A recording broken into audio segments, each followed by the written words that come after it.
My name is Megan. I'm 29 years old. 5 years ago, my parents called the police on me. Not because I hurt someone, not because I broke the law, but because my older sister Brooke told them I had stolen $50,000 from our family savings account. She sat at the kitchen table, with tears streaming down her face, holding a printed bank statement she had doctored herself. And my parents believed every word. Pack your things. I don't want a thief under my roof. I was 24. I had nothing. But what they didn't know was that every single dollar was still exactly where it had always been. Brooke had taken it, not me. It would take 5 years, a hospital bed, and a blood test for the truth to finally come out.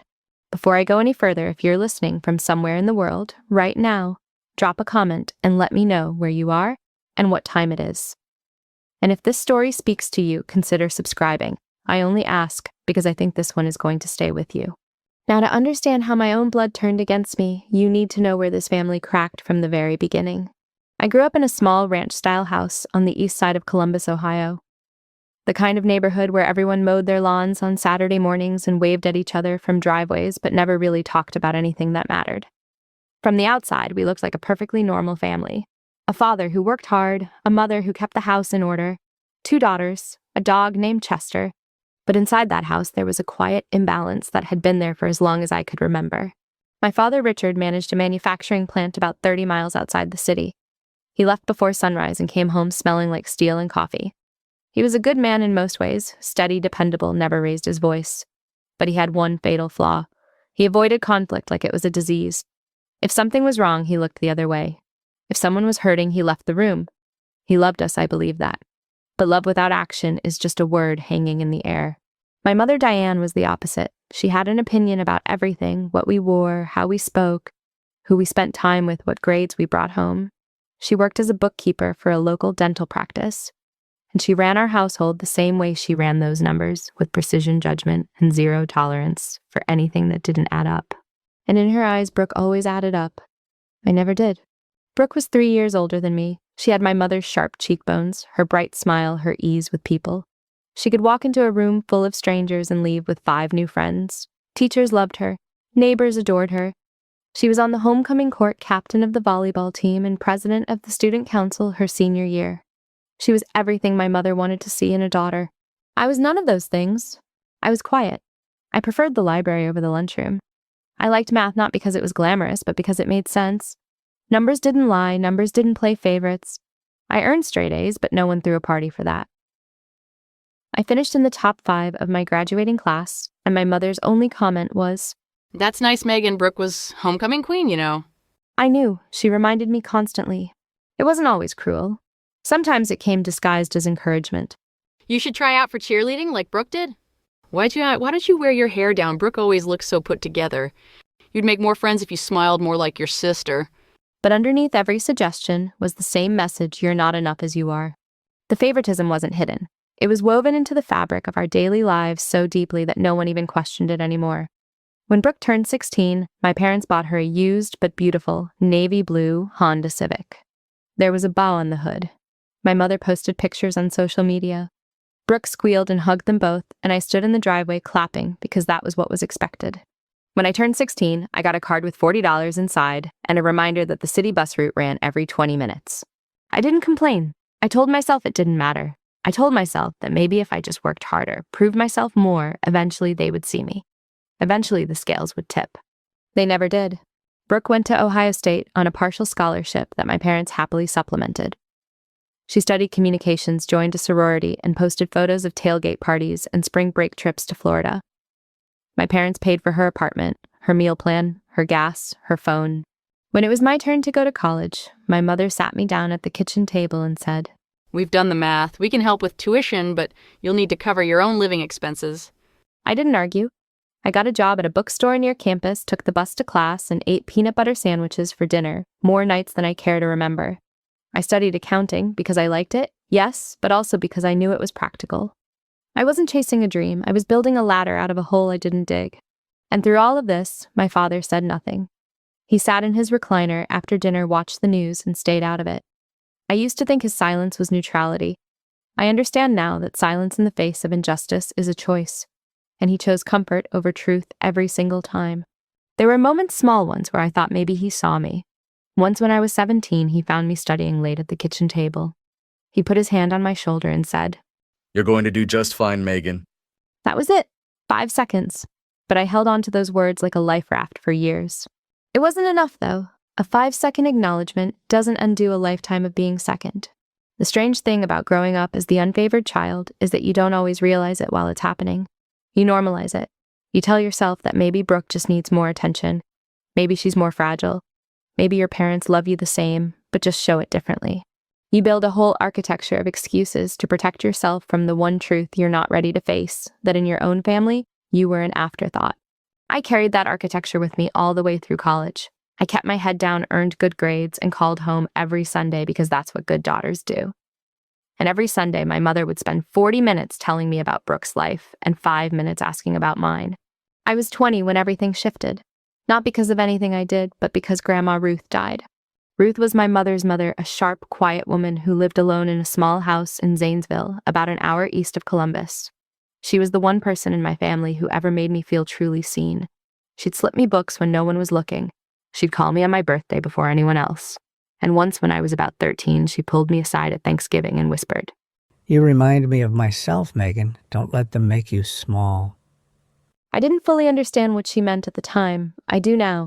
Grandma Ruth passed away in her sleep on a Tuesday in November.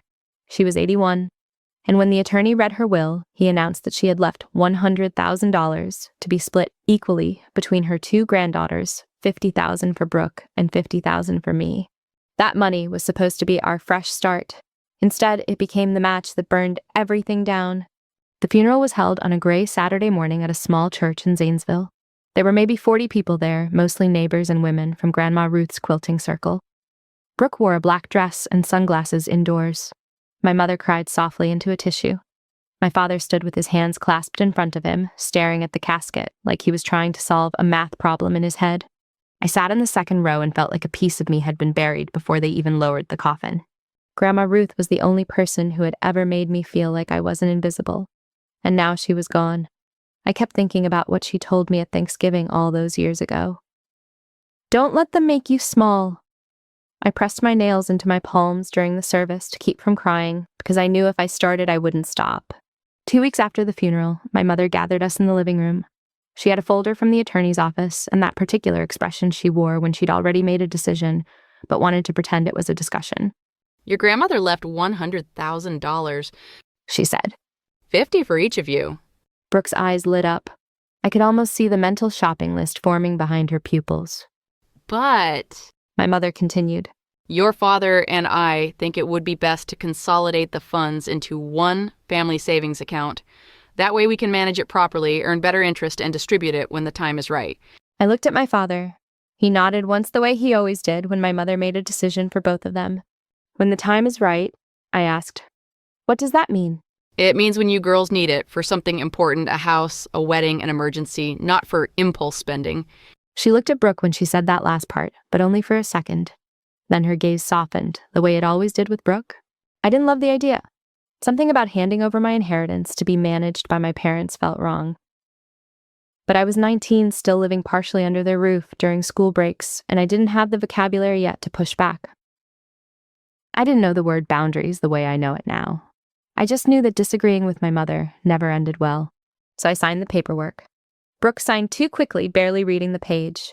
And just like that, $100,000, half of which was mine by right, went into a joint family savings account controlled by my parents. For a while, nothing happened. The money sat there. I went back to school. I studied. I worked. I called home on Sundays.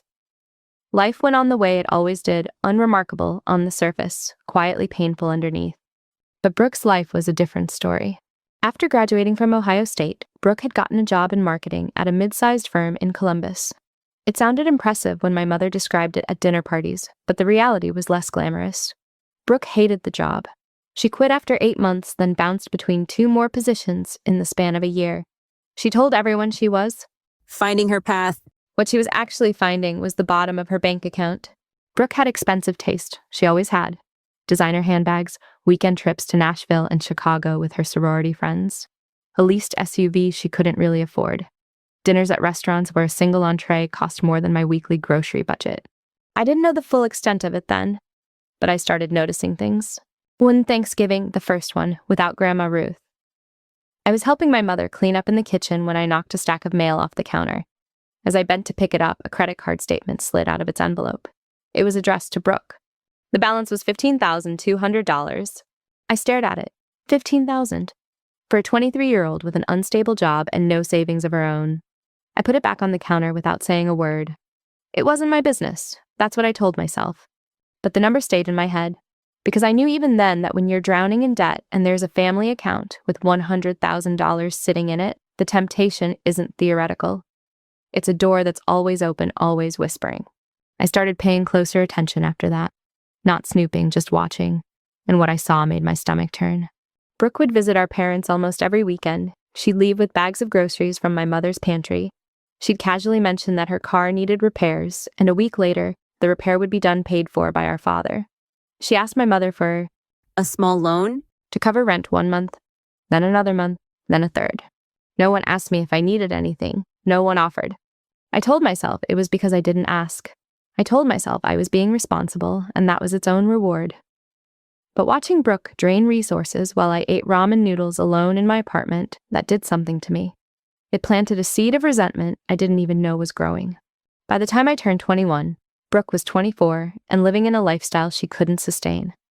I was finishing my junior year of college, working 2 part-time jobs and sleeping 5 hours a night.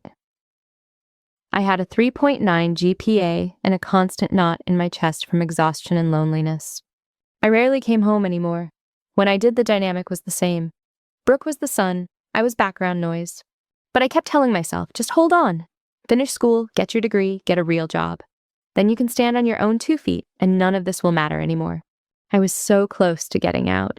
So close to building a life where their approval didn't define me. And then on a Tuesday evening in March, my phone rang. It was my father. His voice was flat controlled, but with an edge I'd never heard before. Not anger exactly. Something worse. Disappointment so deep it sounded like grief. Megan, come home now. We need to talk. I asked what it was about. He wouldn't say. I asked if someone was hurt. He said no. I asked if it could wait until the weekend. No, it cannot wait. Come home tonight. I drove an hour and a half in the dark, my hands tight on the steering wheel, my mind racing through every possible scenario. A death, a divorce, a diagnosis. I never once imagined what was actually waiting for me. I pulled into the driveway at 9:15. The porch light was on. Both cars were there. The house looked the same as it always did, beige siding, trimmed bushes, the American flag my father hung by the garage every spring. But something felt different. The air felt heavier, like the house itself was holding its breath. I walked in through the side door the way I always did. The kitchen was dark.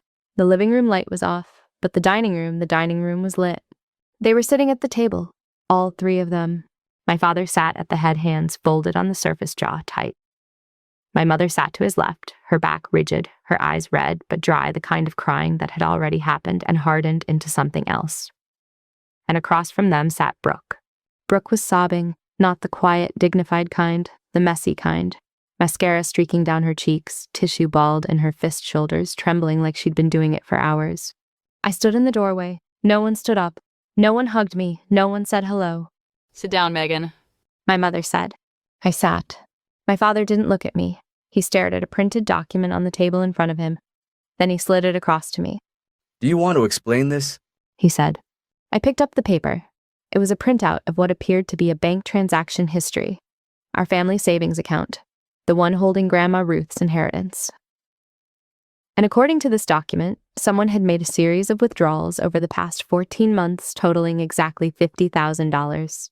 The account holder listed on every transaction was my name. I felt the blood drain from my face. I didn't do this.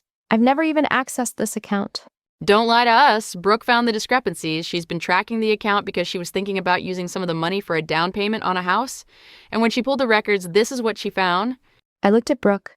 She wouldn't meet my eyes. She just kept crying, shaking her head slowly, as though she were the one who had been wronged.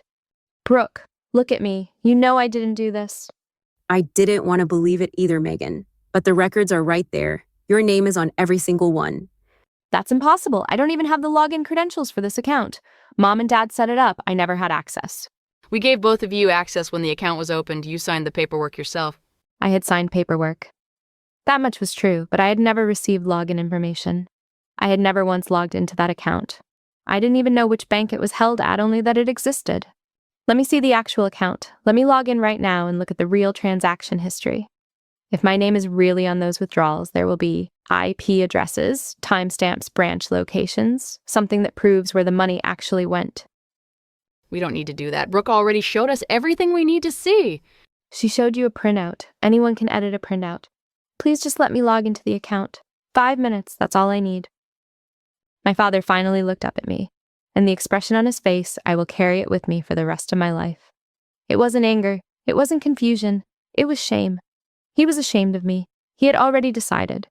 Hey, Megan, I don't know what happened to the girl I raised, but I will not have a thief under my roof. The word hit me like a fist to the chest. Thief. My own father. The man who had once told me I was going to be just fine. The man who put his hand on my shoulder at the kitchen table when I was 17. That same man was now calling me a thief. Dad, please, just listen to me. I've heard enough. Pack your things. I turned to my mother. She was looking at Brooke, stroking her hair, murmuring something soft and soothing. She didn't even glance at me. I stood up from the table. My legs were shaking, my vision was blurred. I walked upstairs to my old bedroom, the room that still had my high school textbooks on the shelf and a faded poster of the solar system taped to the ceiling. I pulled a suitcase from under the bed and packed whatever I could fit. Clothes, a few books, a framed photo of Grandma Ruth. I came back downstairs. My father was standing by the front door, holding it open. My mother was still in the dining room with Brooke. She didn't come out to say goodbye. I stepped onto the porch. The air was cold. March in Ohio still carries winter in its bones. If you return the money, we can talk. He said from behind me. I turned around. I don't have the money, Dad, because I never took it. He closed the door. I sat in my car for a long time. I don't know how long. 10 minutes, maybe 20. I couldn't think. I couldn't breathe properly. The world had just tilted on its axis, and I was sliding off the edge with nothing to hold on to. Then my phone buzzed. A text message from Brooke. I opened it with trembling fingers. You should have stayed quiet. I stared at those words until the screen went dark. And in that moment, I understood something that would take me years to fully process. This wasn't a misunderstanding. This wasn't a mistake.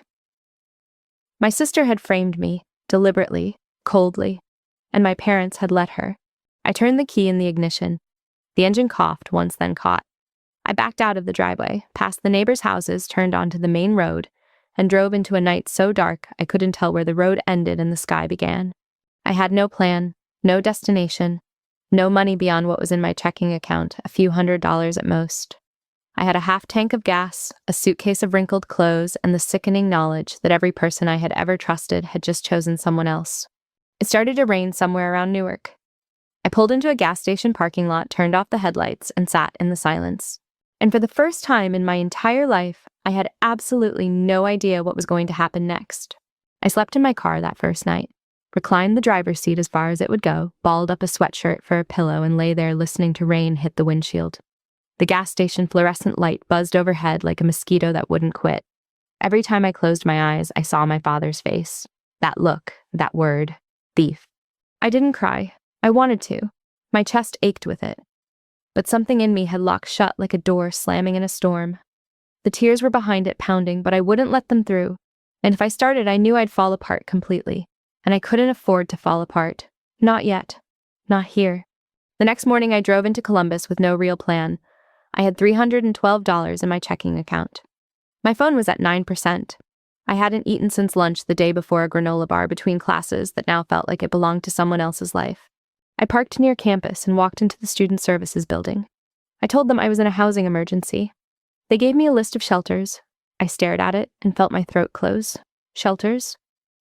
I was 21 years old, a junior in college with a 3.9 GPA, and I was holding a list of homeless shelters. I didn't go to one, not because I was too proud, though maybe I was, but because some stubborn, furious part of me refused to let this be the thing that broke me. I went back to my car and sat there thinking. I had a part-time job at a bookstore near campus.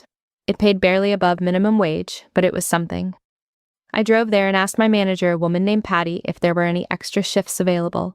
She looked at me, really looked at me, and I think she saw something in my face because she didn't ask questions. She just said, "I'll put you on the schedule for tomorrow, double shift." I slept in my car again that night, and the night after that. On the third morning, I found a room for rent on a bulletin board at a laundromat. It was in a rough part of the east side, a converted attic above a family's garage. One window, a mattress on the floor, a space heater that rattled like it was coughing. The rent was $300 a month, utilities included. The landlord was an older woman named Mrs. Palm, who spoke broken English and didn't ask for references.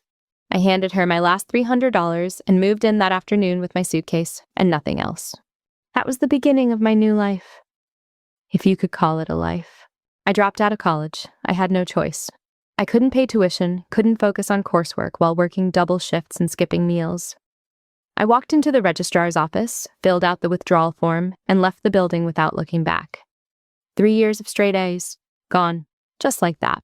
I picked up a second job, night shifts at a convenience store on East Main Street, the kind of place with bulletproof glass between the cashier and the customers. I worked from 10 at night until 6 in the morning, then went straight to the bookstore for the opening shift. I slept from 3 in the afternoon until 9 at night. Some days I forgot to eat. Some days I couldn't afford to. I tried calling my father twice during those first few weeks. The first time it rang and went to voicemail.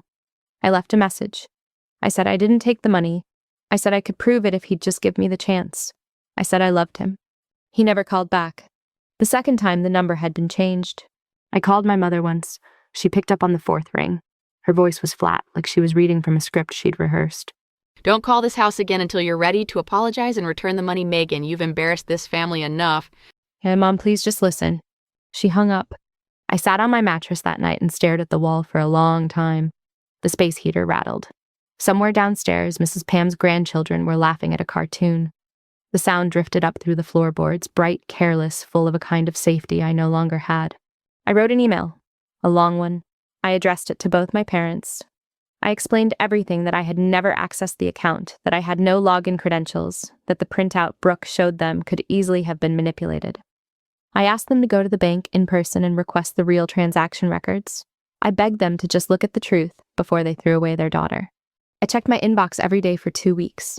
No reply, not even a read receipt. That was when something inside me shifted. The grief didn't go away, it just changed shape. It stopped being a scream and became a hum. A low, constant ache that I learned to carry the way you learn to carry a heavy bag on a long walk. You don't put it down. You just adjust your grip and keep moving. I stopped calling. I stopped emailing. I stopped waiting. And I started building. It was around this time that I met Harold. He was the evening manager at the bookstore, a stocky man in his late 50s with reading glasses perpetually perched on his forehead and a habit of quoting Marcus Aurelius to confused college students. He had been a high school English teacher before his wife got sick, and he took the bookstore job to pay for her treatment. She passed 2 years before I met him. He stayed at the bookstore because he said, "Books are quieter than an empty house." Harold noticed things. He noticed that I worked every shift available. He noticed that I sometimes ate crackers from the break room for dinner. He noticed that I never talked about my family. One evening, while we were restocking the philosophy section, he said, "You're too smart to be doing this forever, Megan." I didn't respond. "You were in school before, weren't you?" I nodded. "Accounting." "Yes." He pulled a book off the shelf, some self-help title I don't remember, and tucked it under his arm. "There are online certification programs, CPA prep courses. Some of them are affordable. A few are even free." "I don't have time." "You have exactly the same amount of time as everyone else. You're just spending all of yours surviving. At some point, you'll need to start living." I didn't answer. But that night after my convenience store shift, I sat on my mattress with my laptop and searched for online accounting certification programs. I found one through a community college that offered evening classes and a payment plan I could barely afford. I enrolled the next morning. It was the first decision I had made in months that wasn't about surviving the next 24 hours.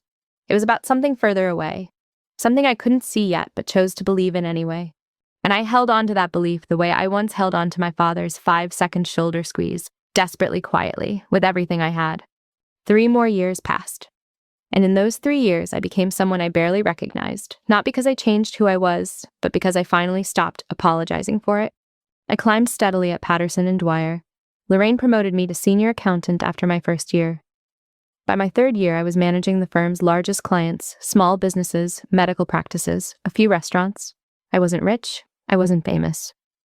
But I was competent, reliable, and respected. For someone who had been called a thief by her own father, that felt like a revolution. I bought a used Honda, nothing fancy, but it ran well and didn't smell like the gas station parking lots I used to sleep in. I furnished my apartment slowly, one piece at a time. A couch from a thrift store, a bookshelf Harold helped me assemble on a Sunday afternoon. A small dining table where I ate dinner every night, sometimes alone, sometimes with a coworker named Dana, who had become something close to a friend. I built a life, a quiet one, a careful one, but mine. I didn't date much. Not because I wasn't interested, but because trust had become a foreign language I was still relearning. Every time someone got close, I felt the walls go up, not dramatically, not with anger, but with a gentle, immovable distance that I couldn't quite explain. The therapist I saw briefly told me it was a trauma response. I told her I knew that. Knowing didn't make it stop. I thought about my family less and less. Not because the wound had healed, but because I had learned to walk without pressing on it. Some weeks I didn't think about them at all. Other weeks, usually around holidays, or when I passed a house that looked like ours, or when someone at work mentioned their mother, the ache returned dull and familiar, like an old injury that flares in the rain. I had accepted by then that I might never hear from them again. I had made peace with it, the way you make peace with a scar, not by loving it, but by stopping the bleed and learning to live with the mark. And then, on an ordinary Wednesday evening in October, my phone rang. I was sitting on my couch laptop, open reviewing a client's quarterly report. The number on the screen was one I didn't recognize, a Columbus area code, but not one saved in my contacts. I almost let it go to voicemail. Something made me answer. Megan, The voice was shaky, thin, like a wire pulled too tight. it's Kyle. I hadn't heard his voice in 3 years. Not since that phone call before the wedding. I sat up straighter, closed my laptop, and said nothing. I know I'm the last person you want to hear from, and I know I don't have the right to ask you anything, but I need to tell you something, and I need you to hear me out before you hang up. Talk. He took a breath. The kind of breath people take before they say something that will change the shape of a conversation permanently. Brooke is sick, very sick. I felt my hand tighten around the phone. What do you mean sick? She was diagnosed 6 weeks ago. Aplastic anemia, it's a blood disorder. Her bone marrow isn't producing enough blood cells. She's been in and out of the hospital. Transfusions, medications, none of it's working the way it should. He paused. I could hear him swallowing. The doctors say she needs a bone marrow transplant, and the best chance of finding a match is a biological sibling. The room went very still. They've tested me. I'm not a match. Your parents were tested too. Neither of them is compatible. The registry hasn't found anyone yet. Megan, you might be her only option. I stood up from the couch. I walked to the kitchen. I poured a glass of water and drank it slowly, letting the cold settle in my chest. I needed time. I needed space between his words and my reaction. Did they ask you to call me? Kyle hesitated. That hesitation told me everything. Your parents, they wanted to, but they didn't know how. They weren't sure you'd pick up if you saw their number. They were right. Megan. Did they ask you to call Kyle, yes or no? Your mom asked me. Your dad doesn't know I'm calling. And Brooke? Brooke is scared. She's not doing well, emotionally or physically. I closed my eyes. Behind them, a hurricane of images. Brooke sobbing at the dining table. Brooke's text message glowing in the dark. Brooke's wedding photos on Instagram. My mother stroking her hair while I was ordered out of my own home. Let me ask you something. In the 5 years since they threw me out, did any of them ever try to find out the truth? Did any of them go to the bank? Did any of them even consider that I was telling the truth? Kyle was quiet for a long time. No, they didn't. And Brooke? Did she ever tell them what she did? No. Did you? No. I let that silence sit. I let him feel the weight of it. So for 5 years, everyone in that family, including you, has known or suspected that I was innocent. And no one did a single thing about it. And now, because Brooke is sick, I'm supposed to come running back. I know how it sounds. I know I don't deserve to ask you this. None of us do. You're right, you don't. But she could die, Megan. That sentence landed differently than everything else. Not because it changed the facts, not because it erased what they'd done, but because it was true. And the truth, even an uncomfortable one, even an unwelcome one, has a weight that can't be ignored. I stood at my kitchen counter, phone pressed to my ear, and stared at the wall. On it hung a framed print I'd bought at a yard sale, a simple watercolor of a river cutting through a valley. I'd bought it because it reminded me of something Grandma Ruth once said. Water doesn't fight the rock, Megan. It just keeps moving until it finds a way through.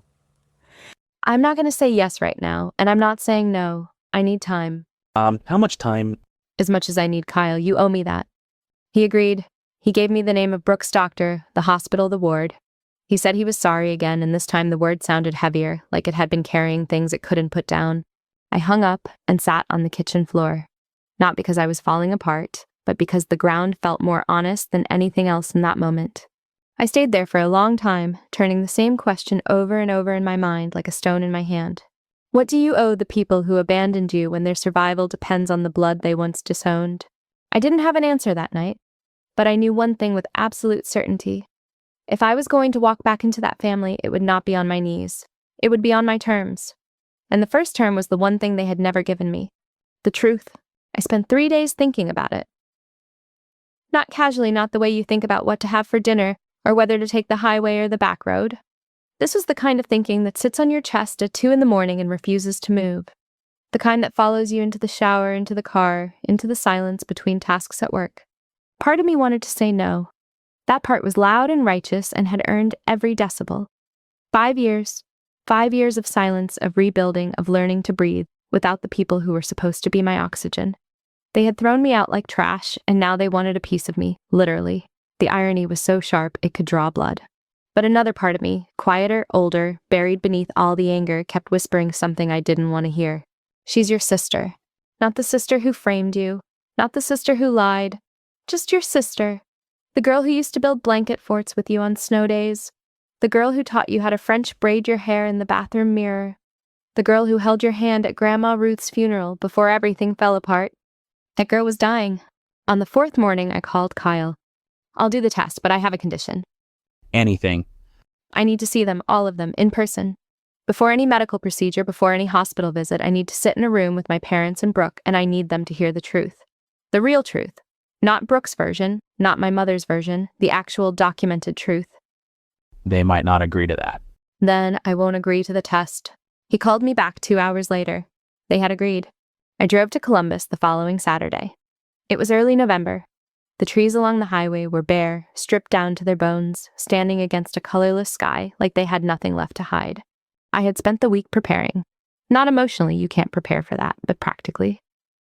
I had gone to the bank, the one where the family savings account was held, and requested a full certified transaction history for the entire life of the account. I explained my situation to the branch manager, a woman named Constance, who looked at me with the particular kindness that people reserve for situations they recognize as deeply unfair. She pulled the records, printed them on bank letterhead, stamped and signed each page. The truth was right there in black and white. Every withdrawal, every deposit, every timestamp, every IP address. And not a single one traced back to me. I also had Brooke's credit card statements, not stolen, not obtained illegally. Kyle had sent them to me. Quietly, without Brooke's knowledge, dates, amounts, a perfect parallel between the withdrawals from the family account and the payments on Brooke's credit card debt. I put everything in a manila folder and carried it into my parents' house, like a soldier carrying a flag. The house smelled the same, coffee and fabric softener and something faintly floral, my mother's hand lotion maybe. But it looked different, older, smaller. The wallpaper in the hallway was peeling at the edges. The carpet on the stairs was worn thin. My father's recliner had a dent in it so deep it looked like a permanent shadow. They were all there. My father stood by the window, arms crossed, looking out at the backyard. He had aged. His hair was thinner, grayer, and he stood with a slight stoop that hadn't been there before. My mother sat at the dining room table, the same table, with her hands wrapped around a coffee mug she wasn't drinking from. Her eyes were puffy. She looked like she hadn't slept in days. And Brooke. Brooke was in a wheelchair. She was thin, not slender, not delicate, but thin in the way that signals something is being consumed from the inside. Her skin had a grayish undertone. Her hair, once thick and shining, was pulled back in a limp ponytail. Her hands rested in her lap, like they were too heavy to lift. Kyle stood behind her, one hand on the chair's handle, looking at me with an expression caught somewhere between hope and shame. I sat down across from them. I placed the manila folder on the table, and I waited. No one spoke. The clock on the wall ticked. Somewhere outside, a dog barked twice and then went quiet. Before I agree to anything, I need you all to hear something. My mother opened her mouth. I held up my hand, not aggressively, but firmly. The way you stop traffic. You've had 5 years to talk. This is my turn. I opened the folder. I spread the bank statements across the table, 12 pages each one stamped with the bank's seal. I walked them through every transaction, every withdrawal date, every amount. I showed them the IP address logs, which traced every access point to a device registered to Brooke's home network. I showed them the credit card statements, the charges that matched the withdrawal amounts almost to the dollar. No one interrupted. My mother's face went white. My father turned from the window and stared at the papers as though they were written in a language he had never seen before. Then I looked at Brooke. Tell them.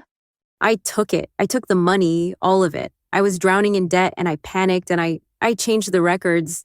I put Megan's name on the transactions because I knew you'd believe me over her.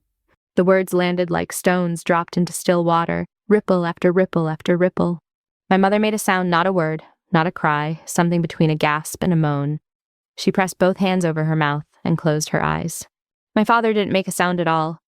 He stood perfectly still, his arms dropping to his sides, his face collapsing inward like a building losing its foundation. Then he walked to the back door, opened it, stepped out onto the porch, and stood there with his back to us, one hand gripping the railing, his shoulders shaking. I knew before the wedding. I should have said something. I didn't. That's on me. I looked at him, then at Brooke, then at my mother, who was now crying silently into her hands. I didn't yell. I didn't throw anything. I didn't deliver a speech or demand an apology or list the ways they had ruined me. I had imagined this moment 1,000 times over 5 years, and in every version I had been louder, angrier, more righteous. But sitting there in that room with the truth finally exposed, like a wound cleaned for the first time, I felt something I hadn't expected. Exhaustion. Not physical, emotional. The kind that comes when you've been carrying something so heavy for so long that putting it down doesn't feel like relief. It feels like your arms don't know what to do anymore. I looked at Brooke. She was staring at me with red, swollen eyes. You took 5 years of my life. You took my family. You took my education. You took my home. And you did it because you were scared of the consequences of your own choices. Brooke nodded. She didn't defend herself. She didn't explain. She just nodded. I closed the folder. I stood up. The chair scraped against the floor and the sound cut through the silence like a blade. I'll go to the hospital tomorrow for the test, but I'm not doing this for any of you. I'm doing it because Grandma Ruth raised me to be the kind of person who doesn't let someone die when she has the power to help, even if that person doesn't deserve it. I walked to the door. My mother looked up, tears streaming, mouth open, like she wanted to say something but had forgotten how. I didn't wait for her to find the words. I had waited long enough. The hospital smelled like antiseptic and recycled air. I checked in at the hematology department of Ohio State Wexner Medical Center on a Monday morning, filled out paperwork that asked me to list my emergency contact. I wrote Harold's name, not my parents', and sat in a waiting room with pale blue walls and a television playing morning talk shows that no one was watching. A nurse named Deanna walked me through the process. Blood draw first. HLA typing. If I was a match, they would schedule further tests, physical exam, additional blood work, EKG, chest x-ray. Then if everything cleared, the donation itself. She explained it calmly, professionally, the way someone explains turbulence on an airplane, acknowledging the discomfort while assuring you the plane won't fall. Are you doing this for a family member? She asked, tying the tourniquet around my arm. Yes. That's a beautiful thing. I didn't respond. Beautiful wasn't the word I would have chosen. The results came back 4 days later. I was a match, a strong one, the doctor called it. A near-perfect HLA compatibility, which apparently was rare even among siblings. My body, it turned out, was almost uniquely suited to save the person who had destroyed my life. The universe has a sense of humor I still don't fully appreciate. The transplant was scheduled for 3 weeks later. In those 3 weeks, I underwent a regimen of injections, a drug called filgrastim that stimulated my bone marrow to produce extra stem cells. The side effects were unpleasant. Bone pain, deep throbbing aches in my hips, my spine, my ribs, as though my skeleton was being squeezed from the inside. Headaches, fatigue. I worked through all of it. Lorraine told me to take time off. I told her I was fine. She looked at me over her beaded glasses and said, "Honey, you say that word more than anyone I've ever met, and you mean it less every time." She wasn't wrong. On the day of the procedure, I lay on a hospital bed in a private room while a machine drew blood from one arm, separated the stem cells, and returned the rest through the other arm. It took 5 hours. I stared at the ceiling. I listened to the hum of the machine. I thought about Grandma Ruth. I thought about the attic above Mrs. Pam's garage. I thought about the gas station parking lot where I had slept in my car and wondered if morning would come with any kind of answer. Morning always came. It just never brought the answer I expected. After the procedure, I was moved to a recovery room. The nurse told me to rest. I closed my eyes and drifted in and out of a thin, restless sleep. When I opened my eyes, my father was sitting in the chair beside my bed. He wasn't reading. He wasn't on his phone. He was just sitting there, hands in his lap, staring at the floor. He looked like a man who had lost an argument with himself and was still trying to figure out where it went wrong. I didn't say anything. I waited. It took him a long time. When he finally spoke, his voice was so low, I almost missed it. I failed you, Megan. I turned my head on the pillow and looked at him. His eyes were wet. Not crying, not yet, but right at the edge. The place where men of his generation go when they're trying desperately not to fall apart. I was your father. It was my job to protect you, to believe you, to fight for you. And I didn't do any of those things. I chose the easier truth because it was more comfortable than the real one. He paused, his jaw tightened, his hands clenched in his lap. I called you a thief. I threw you out of your own home, and I never once, not once, went to that bank and asked for the records because I was afraid of what I'd find. A tear slid down his cheek. He didn't wipe it away. He let it fall. I'm not asking you to forgive me. I don't think I've earned that. I just need you to know that I see it now. I see what I did, and I will carry that for the rest of my life. I looked at him, this man who had once put his hand on my shoulder and told me I'd be fine. This man who had closed the door in my face on a cold March night, and I felt something complicated move through me. Not forgiveness, not absolution. Something quieter, something that didn't have a name yet. I hear you. That was all. He nodded. He stayed for another hour, sitting in that chair saying nothing. And when he left, he squeezed my hand once, just once, and walked out without looking back. 2 days later, a letter arrived at my hospital room. It was in a plain white envelope, my name written on the front in my mother's careful handwriting. Kyle had delivered it. He told me my mother had written it over the course of 3 days and had been too ashamed to bring it herself. I opened it that evening alone, the room quiet except for the distant beeping of monitors down the hall. It was 4 pages long. She wrote about the day I was born. She wrote about watching me learn to read, how I used to sit on the living room floor with a book twice my size and sound out every word with fierce concentration. She wrote about how she had always known Brooke was the louder child, the needier child, and how she had convinced herself that my quietness meant I didn't need her the same way. I told myself you were strong enough to handle it, but the truth is I wasn't strong enough to give you what you deserved. I gave Brooke more because she demanded more, and I told myself that was fair. It wasn't. It was never fair. She wrote about the night I was accused. She wrote that she had seen something in Brooke's face that night, a flicker, a half second of something that didn't match the tears, and she had chosen to ignore it. Because believing Brooke was easier than questioning her, because questioning Brooke meant questioning herself, and she wasn't ready for that. I am now. Too late, I know, but I am now. I folded the letter and put it back in the envelope. I sat it on the table beside my bed, next to the cup of water and the TV remote and the plastic bracelet with my name and blood type printed on it. I didn't cry, but something inside me loosened just slightly, like a knot that had been pulled tight for so long it had forgotten it was a knot at all. Brooke's recovery began slowly. The transplant took. Her blood count started to climb. The doctors called it cautiously optimistic, which in medical terms means we're hopeful but unwilling to promise anything. A week after my discharge, a package arrived at my apartment. No return address. Inside was a small spiral-bound notebook. The cover was plain navy blue, slightly bent at the corners. I opened it. It was Brooke's handwriting, dense, slanted, sometimes shaky. She had written a confession. Not a letter, not an apology, a catalog. Every lie she had told from childhood to adulthood, listed in chronological order. The time she broke my mother's vase and blamed me. The time she cheated on a history test and told the teacher I had given her the answers. The time she told our father I had snuck out at night when it was actually her. And there on page 11, in handwriting that trembled at the edges, the $50,000, how she did it, when she did it, how she altered the documents, how she practiced her tears in the bathroom mirror before sitting at that dining table. I read the entire notebook in one sitting. And when I closed it, I didn't feel anger. I didn't feel vindication. I felt grief. Deep, clean, honest grief for the sister I'd lost long before she ever got sick. Winter settled over Columbus like a held breath. Brooke stayed in the hospital through Thanksgiving, through Christmas, through the first frost and the second. Kyle sent me updates by text short, factual, careful. Blood counts rising, appetite returning, color coming back. She was going to survive. I didn't visit her, not because I didn't care, but because I wasn't ready to sit at her bedside and pretend that saving her life had repaired ours. Some things can't be stitched together just because you stop the bleeding. Sometimes the wound heals, but the scar changes the shape of who you are.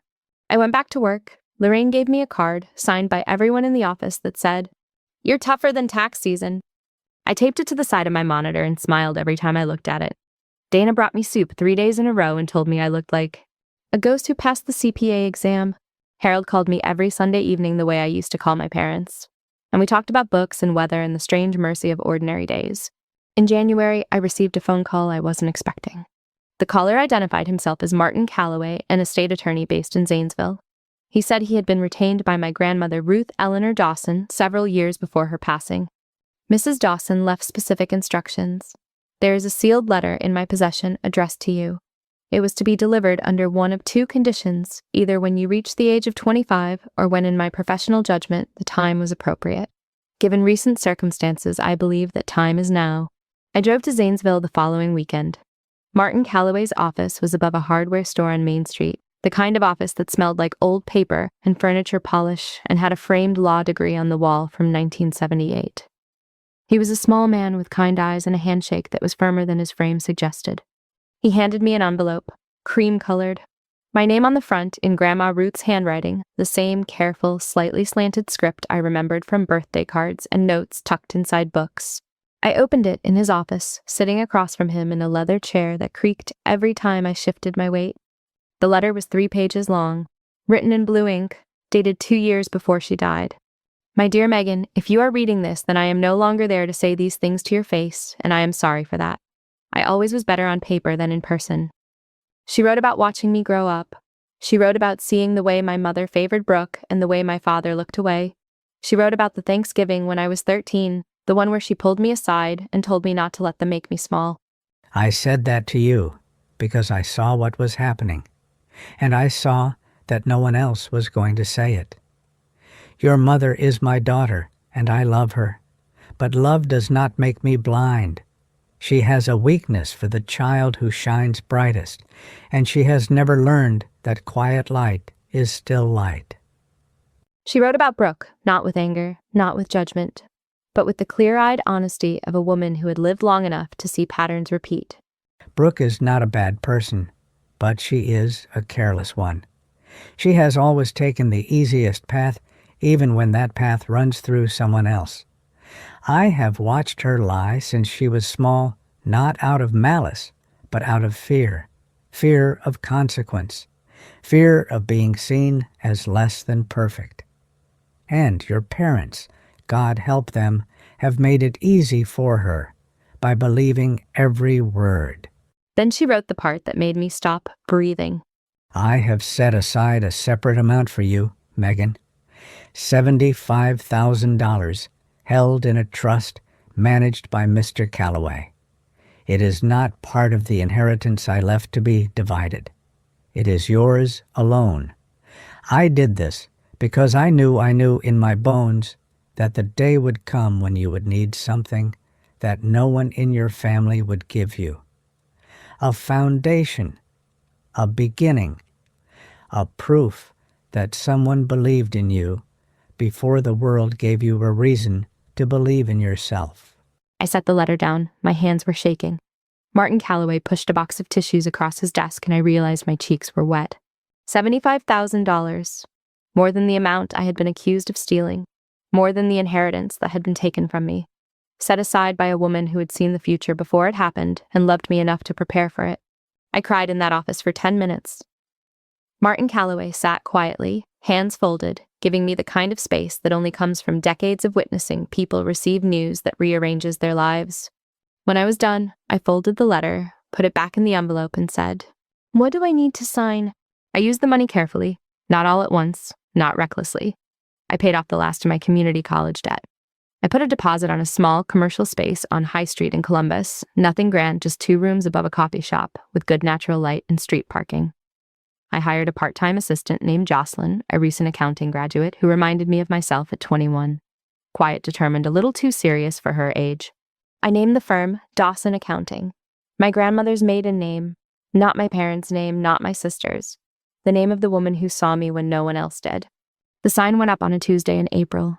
White letters on a dark green background. Simple, clean, mine. I stood on the sidewalk that morning, coffee in hand, looking up at it. The maple trees along High Street were budding pale green shoots, pushing through winter bare branches, stubborn and new. I thought about the night I was kicked out, the rain on the windshield, the gas station parking lot, the $312 in my checking account, and the sweatshirt I used as a pillow. I thought about Mrs. Pham's attic and Harold's cupcake and Lorraine's beaded glasses and the sound of Deanna, the nurse, tying a tourniquet around my arm while asking if I was doing a beautiful thing. I thought about Brooke. She was home now, recovering. Kyle told me she was getting stronger every week. We had spoken once on the phone, brief, awkward, full of pauses that carried more weight than the words between them. She said thank you. I said I was glad she was alive. We didn't say much else. It wasn't the kind of conversation that gets tied up with a bow. It was the kind that opens a door just a crack and waits to see if anyone walks through. I saw my parents at Easter. My mother made pot roast the way she always had. My father sat at the head of the table, quieter than before, older than I remembered. We talked about small things, the weather, my business, and neighbor's new dog. No one mentioned the past. Not because it was forgotten, but because we were all learning a new language, the language of people who had broken something, and were trying clumsily to see what could still be built. I didn't move back home. I didn't call every Sunday. I kept my distance, not as punishment, but as protection. Boundaries are not walls. They are fences with gates. And I got to decide when the gate opened. I stood on that sidewalk looking up at my sign, Dawson Accounting, and I thought about Grandma Ruth. I thought about what she whispered to me at Thanksgiving when I was 13. Don't let them make you small. I didn't, Grandma. I didn't. The truth doesn't always arrive on time. Sometimes it takes years. Sometimes it takes a hospital bed and a blood test and the kind of desperation that strips away every lie a family has agreed to believe. But it comes. It always comes. And when it does, the greatest gift you can offer to the people who wronged you and to yourself is not revenge. It is the quiet, unshakable proof that you survived without them, that you built something real from the wreckage they left behind, and that your compassion, even after everything, is still yours to give. If this story stayed with you, I'd love to hear your thoughts in the comments. And if you'd like to hear more stories like this one, consider subscribing. Not because I'm asking you to, but because I think we've earned something here together, you and I. Thank you for listening.